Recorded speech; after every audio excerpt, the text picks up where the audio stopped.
tal? ¿Cómo les va? Bienvenidos a nuestro programa de salud. Este espacio que su canal de cable le ofrece. Estaremos en contacto con el doctor Martín Olivera, médico ginecólogo. Tocaremos temas varios.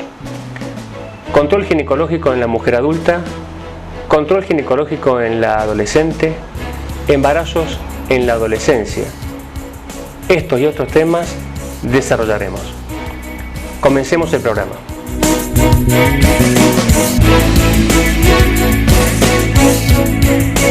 Bueno, estamos en contacto con Martín Olivera. Gracias, Martín, por estar en el programa. Por la invitación. No, por favor. Vamos a tocar el tema de la prevención de la patología ginecológica en la mujer. Esa es la idea del programa, trabajar fuertemente en la prevención. ¿Por qué es importante un examen ginecológico en el caso de la mujer adulta? Bueno, en el caso de la mujer adulta, la gran pregunta es, no, doctor, hace mucho que no vengo al ginecólogo, me mandó mi amiga, porque, bueno, y la pregunta es ¿por qué venir?, ¿no? Principalmente uno empieza explicándole a la paciente que el control básico ginecológico, uno busca en pacientes jóvenes entre los 20 y los 40 años más o menos la prevención de un cáncer que es el más prevalente, el más común en la gente joven, que es el cáncer de cuello de útero, que tiene que ver justamente con la actividad que tiene la persona en esa etapa de la vida. La prevención de ese cáncer se realiza con una prueba de tamizaje o screening que se llama Papa Nicolau, que consiste en que la paciente va al consultorio ginecológico, uno toma una muestra con una espátula y un cepillo de unas células y eso se analiza en el microscopio y nos da un informe acerca de si las células son normales o no son normales, y eso a la paciente le da la pauta y la tranquilidad de que durante un año, al menos que hasta que vuelva al ginecólogo nuevamente, está libre de ese tipo de enfermedades. Eso sería la parte de prevención de enfermedades y un cáncer frecuente en este caso. En general, la mayoría de las veces esto da normal, ¿sí? Pero por otro lado también a veces la paciente consulta, ya sea por un sangrado o por una alteración en la menstruación, que se la atrasa o que se le adelanta o que muestra mucha cantidad, y por ahí consulta también por la parte de la patología en la enfermedad mamaria, ya sea porque o tenía antecedentes o consulta porque tiene un dolor en la mama, entonces viene a preguntar básicamente por eso. Entonces, desde el punto de vista de prevención sería el cáncer de cuello de útero con el Papa Nicolau, eventualmente la revisación y eventualmente el hecho de ver cómo está el útero y los ovarios con tal vez alguna ecografía si la paciente consulta puntualmente por eso, y la parte mamaria ya sea con el examen mamario, puntualizar en el autoexamen de la mujer, que el médico revise, el ginecólogo, y eventualmente según lo que encuentre, si justifica o no, según la edad o el antecedente, pedir algún estudio de imágenes que puede ser una ecografía o una mamografía básicamente. Perfecto. El examen ginecológico en la mujer adulta debe comenzar, o está indicado aparte, cuando la mujer ya comienza con sus relaciones sexuales. Generalmente sí, cuando viene alguna paciente con una hija adolescente y dice, doctor, le traigo a mi hija de 15 años, y uno siempre le pregunta, bueno, a ver, ¿menstruó o no menstruó primero? ¿Por qué va a venir?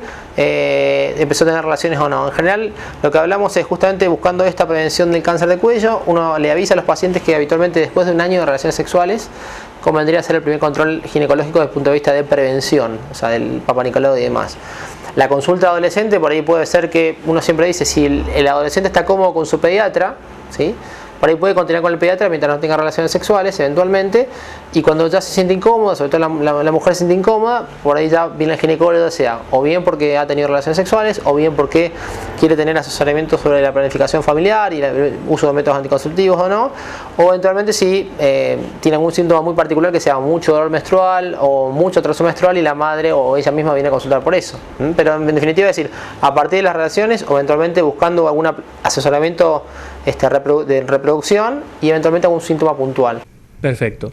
Volviendo a la mujer adulta, ya con sus relaciones, ¿tiene que sí o sí haber iniciado relaciones sexuales, o una mujer de 20 años que no ha tenido relaciones sexuales a esa edad y con esa condición necesita un examen ginecológico por lo menos de base a futuro, o necesariamente el inicio de la actividad sexual es lo que marca el control estricto? No, bueno, el control estricto en realidad puede ser más que nada por antecedentes. El control estricto en cuanto a Papa Nicolau sería a partir de las relaciones, ¿no?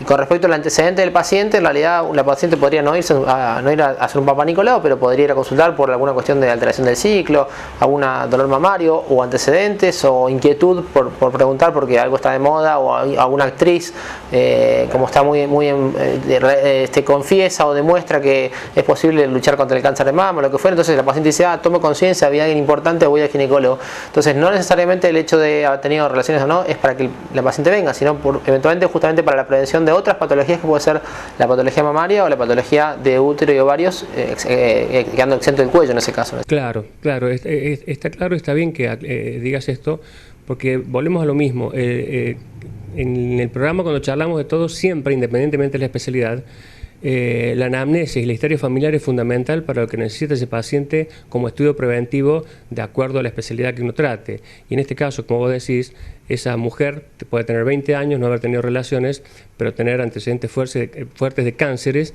y, bueno, en este caso ginecológicos, y el examen debe realizarse. La gente a veces viene a la consulta ginecológica pensando que tiene un riesgo muy alto de tener cáncer de mama porque tuvo su tía, su madre, entonces yo, doctor, voy a tener seguramente, y por ahí está bueno en ese caso, es justamente, según la historia clínica, el interrogatorio, decirle, miren, quédese tranquila que en realidad el riesgo de cáncer de mama pasa por otro lado, no es si su madre tuvo o no tuvo, sino hay un montón de factores anteriores para pensar en esto, y entonces de esa manera uno le saca al paciente la presión, decir, no, vengo seguro pensando que tenía algo, y en realidad la paciente se va más tranquila y se hace un control anual, pero ya sacándole la presión con la cual viene el paciente. Con respecto a el examen mamario, pregunta, ¿cuándo debe comenzar? ¿Cuáles son las cosas que debe tener en cuenta la paciente y cada cuánto se lo tiene que realizar? En realidad el autoexamen mamario, en realidad, desde que la mujer, digamos, ha pasado la adolescencia, con lo cual ya tiene el volumen mamario normal del adulto, en general uno aconseja que el paciente cuando se está bañando y demás, o se acuesta y levanta el brazo y puede palpar digamos, tranquilamente la mama, lo podría llegar a hacer. No hace falta hacerlo esporádicamente, uno puede decir una vez cada 6 meses, puntualmente.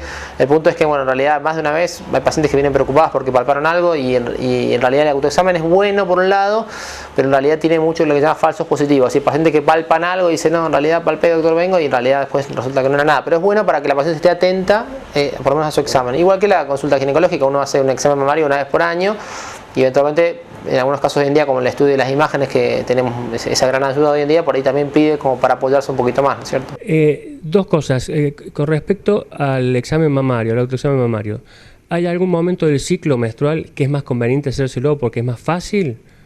Y en general uno a veces habla de que en la menstruación o en la ovulación son los momentos del ciclo donde por ahí va a haber más inflamación y por ahí va a ser más difícil hacerlo, y uno por ahí va a encontrar más cosas, o falsos positivos hablamos en este caso, pero por ahí uno aconsejaría no hacerlo ni en la ovulación ni en la menstruación eventualmente.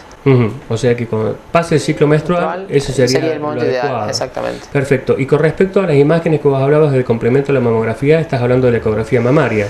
Exactamente. Que no es una mejor que otra, sino más bien son complementarias, porque hay cosas que pueden... En general sí, uno siempre, cuando el paciente pregunta y se viene una persona joven de 30 años, doctor, quiero que me haga una mamografía, uno a veces le explica que en realidad hace 30 años atrás, cuando se empezó a usar la mamografía, se empezó a usar para mujeres mayores a 50 años. Entonces en general fue ahí el boom de la mamografía, la radiación que se utiliza y demás para la detección del cáncer. Pero no fue así en la medida que se quiso usar en gente más joven. Entonces, en general lo que se postula o se le explica a los pacientes jóvenes que en realidad la mamografía no está indicada para aquellas mujeres menores de 40 años en general, e inclusive en mujeres de 40 y 50, a veces la mamografía es un estudio que no nos permite ver gran cosa, entonces la ecografía por ahí sería la aproximación inicial en el examen o la imagen mamaria primero, y eventualmente según eso ir viendo si justifica o no pedir una mamografía por debajo de los 40 o los 50 años en función del tipo de paciente que uno esté viendo.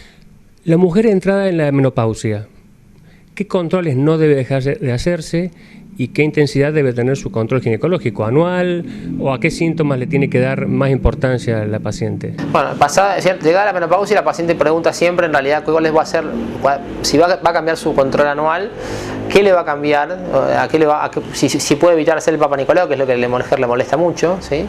Y uno por ahí le dice cuando todavía está en una etapa de menor riesgo que la paciente más joven, pero que el PAP todavía sigue siendo útil, pero que hay otras patologías que van con el avance de la edad y la cantidad de años y estrógenos que la mujer va teniendo, que puede ser el cáncer de mama o el cáncer de ovario o el cáncer de endometrio, uno tendría que estar un poquito más atento, pero en general no le va a cambiar demasiado lo que venía haciendo, porque por ahí se va a hacer un PAP igual, va a hacer una ecografía ginecológica o transvaginal igual, y eventualmente hará una mamografía, pero digamos, no debería variar con lo que venía haciendo. Por ahí lo que uno le va a agregar a esa paciente quizás es un estudio de la parte de densidad ósea, porque la pérdida de estrógeno genera una mayor pérdida ósea, entonces por ahí la densidad ósea se mide con la densitometría y uno por ahí puede asesorar y eventualmente cambiar algunos hábitos de vida de los pacientes en la menopausia, que puede ser incorporación de calcio, un poco más de actividad física, una que tenga una vida más saludable por el tema del riesgo cardiovascular y demás, pero básicamente el control va a seguir siendo anual. Pasa que va a agregar algunas cositas o asesoramiento que va a ser diferente a la paciente que todavía está menstruando, ¿no?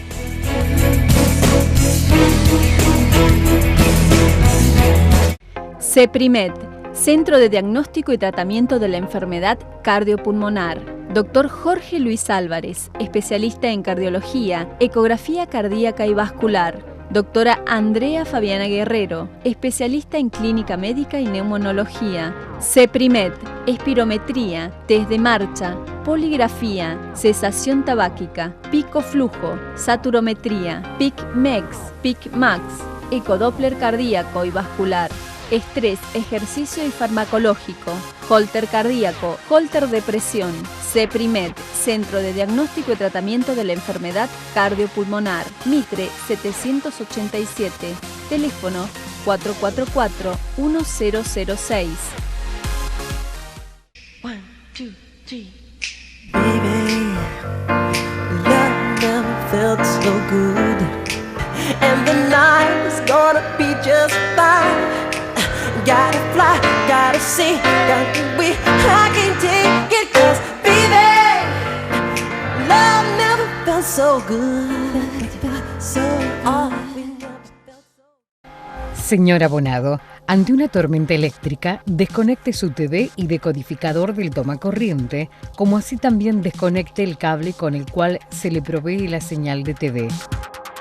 Al volver a instalarlo, una vez encendido, aguarde hasta que el decodificador se reinicie automáticamente. Luego ya puede comenzar con el uso habitual.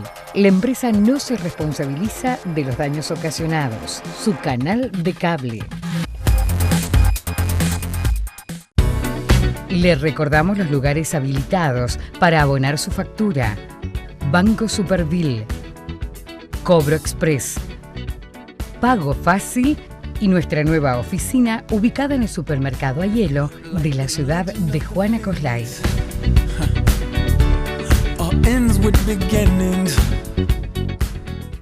Ahora te damos una opción y una manera fácil para realizar tu pago. Acércate a cualquier Rapipago y pagá tu factura a tu canal de cable siempre pensando en vos.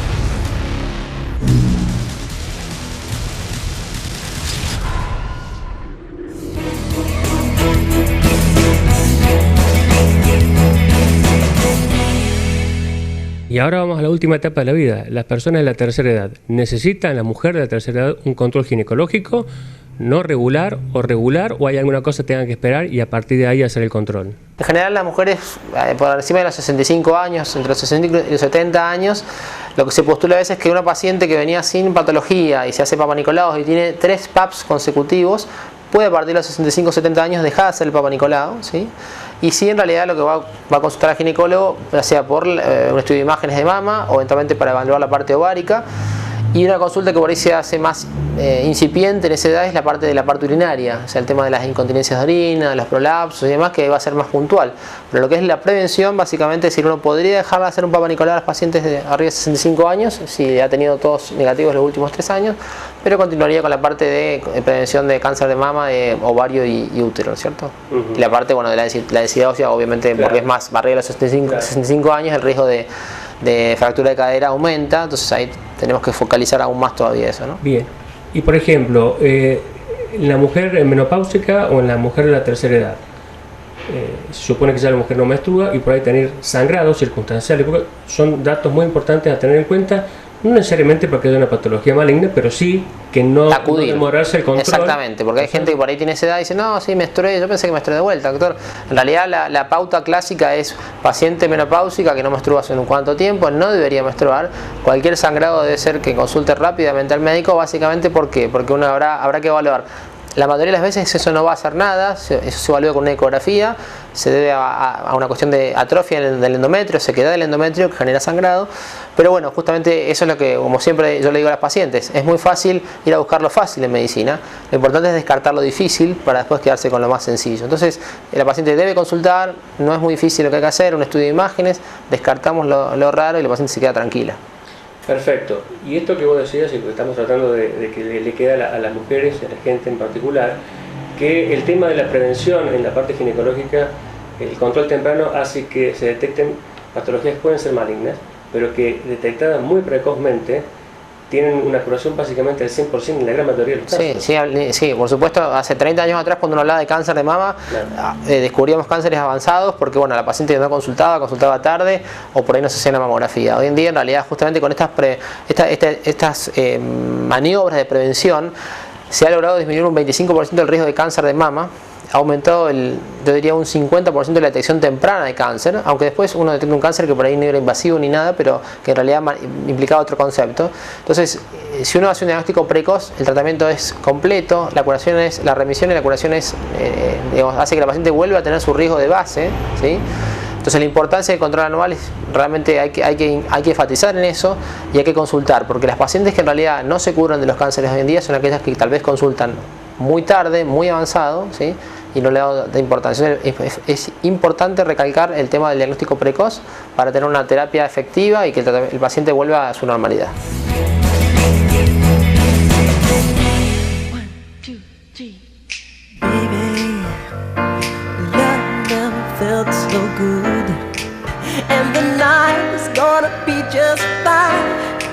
Gotta fly, gotta see, gotta be, I can't take it, 'cause baby, love never felt so good, so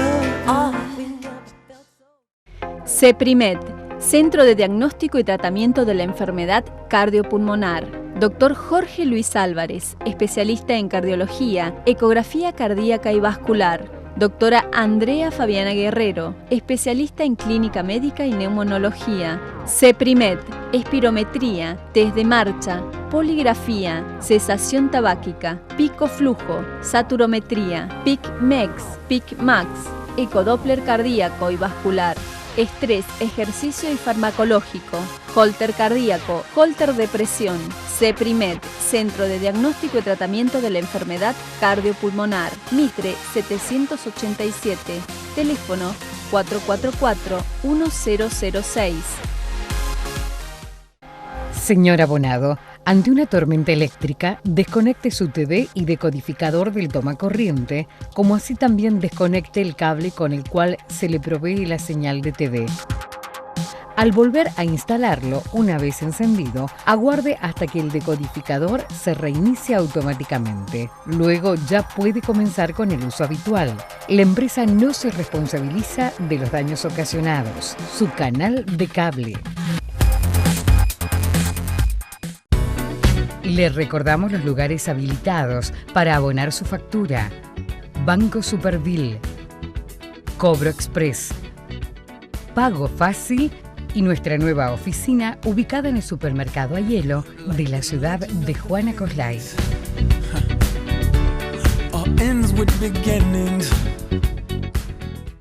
Ahora te damos una opción y una manera fácil para realizar tu pago. Acércate a cualquier Rapipago y pagá tu factura a tu canal de cable siempre pensando en vos.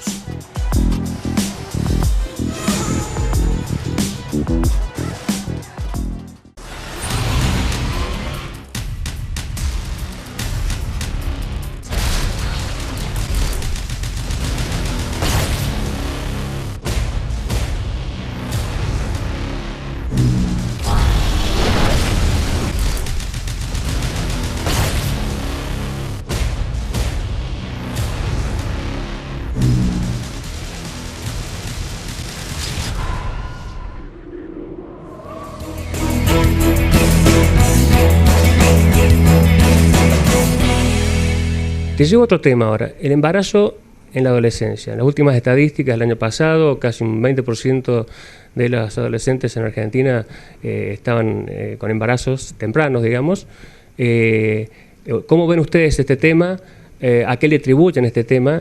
Y estas pacientes son de un riesgo mayor que un embarazo, digamos, en una mujer en una temprana. Sí, en realidad el año pasado, bueno, eso lo hablamos también, siempre coincidimos cuando viene una paciente adolescente al consultorio, focalizar principalmente en la educación del paciente. El paciente va a la escuela, no va a la escuela, qué hace de su vida. Uno ve que hoy en día las pacientes adolescentes, digamos, que son las que más quedan embarazadas, son aquellas que no estudian, que no hacen nada, y que por ahí la contención familiar no es la ideal, pero básicamente sí hay mucha relación entre mujeres adolescentes que dejaron la escuela y que no hacen nada y que quedan embarazadas. Obviamente que el riesgo es mayor en el adolescente, digamos, de un cuerpo que aún no está preparado, desde el punto de vista psicológico tampoco. Pensemos, yo siempre explico esto a las pacientes que, digamos, van a cortar un tiempo de su vida, de la adolescencia, de las salidas y demás, y compartir con amigos para hacerse cargo de un recién nacido.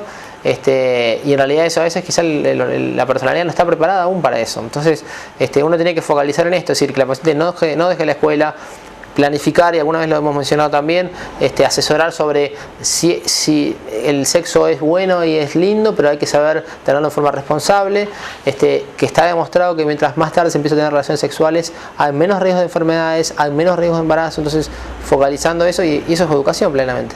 ¿Y ustedes cómo ven en el consultorio, en el día a día, en los adolescentes o cuando les llegan chicas adolescentes embarazadas, esto de la educación sexual? Que se habla, pero que uno tiene la percepción de que no se aplica, o que la gente que debe aplicarlo no está en condiciones de enseñar o transmitir, o directamente no se utiliza. No sé cómo lo ven ustedes. Sí, mira, nosotros a veces nos ha tocado dar charlas en colegios, y en realidad siempre la idea que damos es esta, es decir, bueno, la procreación, el sexo debe ser hecho en forma responsable, y otra vez lo mismo, y eso cuando uno dice, no lo digo yo, ni lo dice una persona un doctor que ha recorrido el mundo, que no tiene religión, pero que lo dice siempre, es decir, está demostrado que la paciente debería cuidar o retrasar más su inicio sexual para evitar este tipo de en momentos no deseados, eventualmente para una chica de 16, 15, 14 años.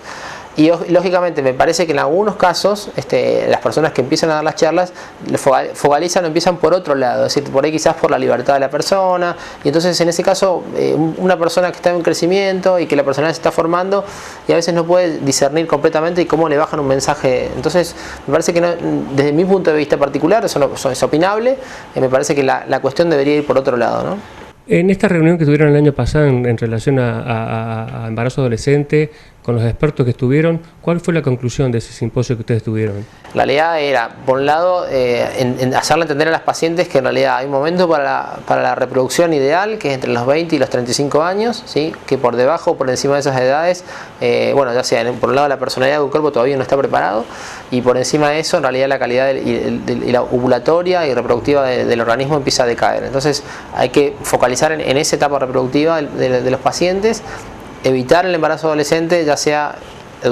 principalmente educando. Yo creo que principalmente es educando, y después uno podrá brindar los elementos necesarios para tomar los recaudos de anticoncepción y demás, y en las mujeres más grandes obviamente ya promover una etapa de la vida determinada para que su chance de embarazo sea la ideal, básicamente. Perfecto, o sea que también en el tema de embarazo adolescente o de la juventud, el estatus social es un factor de riesgo. La edad es un factor de riesgo, pues son criaturas que van a criar otra criatura, generalmente los abuelos nuevos a corta edad, y todo lo que implica en el desarrollo de la sociedad de estos chicos, o que no terminan estudios, o que quedan sin trabajo, que tienen que cambiar su vida. Es todo un tema en donde me parece que la contención familiar y la educación juegan un rol fundamental, y el Estado, tanto municipal como provincial y nacional, deberían actuar activamente en esto para subsanar esta cuestión. Para ir terminando, realmente te agradezco, ha sido muy claro. Te hago una pregunta que es otra cosa que uno ve, charlando con los farmacéuticos, con la estadística que uno ve, y en relación al embarazo adolescente y en el sexo responsable, la gran utilidad de hoy, lo que se llama la pastilla del día después. Los fines de semana se consumen, aumenta exponencialmente el consumo de este tipo de pastillas, con lo cual dos cosas. primero el ingreso de hormonas al organismo a edades muy tempranas y después evidentemente son relaciones no cuidadas. No cuidadas. Entonces, independientemente de que pueda o no quedar embarazada, el tema es a futuro, porque piensan que con eso se salvan del embarazo potencial, pero a su organismo le van ingresando un montón de cosas. En realidad lo que explicamos siempre es, primero, la pastilla del día después no es mágica, tiene una chance de efectividad que varía de 80 a 90%. Segundo, que en realidad no siempre debe ser tomada, porque en realidad, insisto con esto, con el tema de la educación, la chance de embarazo natural en cualquier paciente es no más del 20%, solamente si la mujer está ovulando. Entonces hay gente que toma las pastillas y está menstruando, entonces en realidad ya eso mismo es hormonas innecesarias al organismo. La pastilla igual no iba a quedar embarazada porque no estaba en periodo fértil, y por otro lado altera su menstruación porque inclusive a veces le produce un atraso menstrual y el paciente viene preocupado pensando que está embarazada por haber tomado una medicación. Entonces lo que uno siempre les dice es, eventualmente alguna vez, algún desliz alguna vez pudo haber pasado, pero no es el método de elección. Eventualmente el mejor método es, en este caso, algo ocasional, el preservativo, o eventualmente, como siempre le explico a los pacientes, o eventualmente elegir con quién uno va a tener o no va a tener la relación sexual, pero no es el método de elección. El paciente debería ya sea ser un poco más responsable, tanto la mujer como el varón, y la mujer también. Si no es el varón quien tiene que llevar el elemento, la mujer tiene que estar preparada, y si no, eventualmente, como digo yo, la mujer debe cuidar su dignidad de mujer, y por ende, si en realidad no está segura, bueno, decir no estoy segura, esto no me va a llevar a un buen camino, ¿no? Exacto.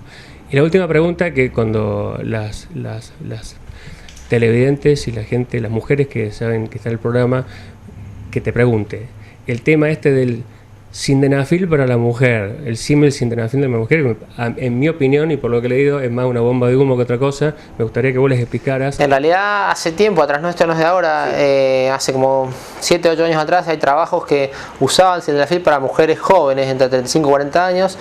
Es una consulta de consultorio muy común, mujeres arriba de 35 años, donde vienen a consultar y dicen, bueno, el deseo sexual es menor, doctor, ¿qué pasa? ¿Podré tomar algo? En realidad, bueno, una vez que explica que la rutina, el trabajo y eso hace que el deseo sexual no es como el de los 20 años, ¿sí? Y en realidad en algunos casos se ha usado el sildenafil con resultados erráticos. Errático significa de cada 20 pacientes que uno se los da, 12 puede ser que sientan la mejoría y los otros 8 no. O sea que la verdad que la diferencia estadística no es muy significativa. Pero bueno, al paciente dice, ya probé con todo, doctor, bueno, ¿qué está demostrado que tal vez, bueno, el sildenafil en dosis bajas puede llegar a hacer, en casos muy, pero muy seleccionados, puede ser de ayuda, pero no está demostrado que eso sirva para toda la población, ¿no es cierto? Perfecto. Entonces, en conclusión, y como en todo, el tema de la prevención es fundamental, y un ordenamiento a una vida saludable temprana desde niño asegura a futuro altas chances de un adulto saludable con pocas chances de patologías y cosas relacionadas con distintos factores como la obesidad y todo ese tipo de cuestiones, el tabaquismo y todas estas cosas que hacen que, en este caso, en la salud de la mujer pueda tener impacto. Es como todo, o sea, el orden desde uno chico, la educación, esa paciente ordenada y organizada desde pequeña, que hace con su control preventivo, seguramente los resultados a nivel de salud van a ser mejores que aquella paciente que en realidad no supo tener la guía de chica, o la guía médica, o la guía de algún educador que le permita, encauzar su vida de una manera más ordenada y que le permita un éxito a largo plazo, ¿no? Perfecto, Martín. Muchas gracias. Bueno. Estaremos en contacto en los próximos programas y con otros temas. Dale. Realmente muy interesante. Te agradezco mucho. Bueno, gracias, Jorge, y saludos a toda la teleaudiencia.